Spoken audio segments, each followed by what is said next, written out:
Let's take a look at Apple's financial statements and some of the key elements that we find within there. Now, an important area to consider here is segmental reporting.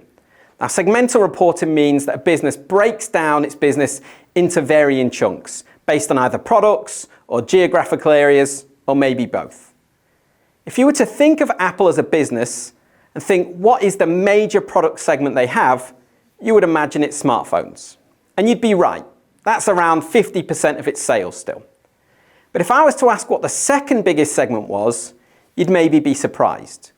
It's not computers, it's not iPads, it's not wearables, it's actually services.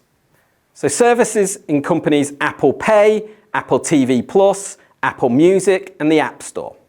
And that's a huge growing business for Apple, approaching $100 billion turnover there. And so that's so important because Apple have realized that people are updating their smartphones less and less. And so therefore, as technology's improved, people are holding those phones for longer, so they're trying to think of a way that they can monetize that.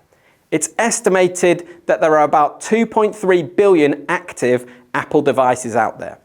And so Apple have tried to monetize those, and at the moment, they estimate that there's about 1 billion active Apple subscriptions. That, with the rise of contactless payments, has led to services becoming increasingly important. Because every time someone taps with Apple Pay, they receive a small fee from a financial institution. The final thing to note about services is it has a way higher profit margin than the rest of the business. Apple's products, on average, have about a 35 to 37% profit margin, but the services segment carries a 73% margin. So it's a huge growth area for Apple. So whilst the smartphone might still be central to Apple's revenue, services is becoming more and more important to their bottom line and their profits that they make.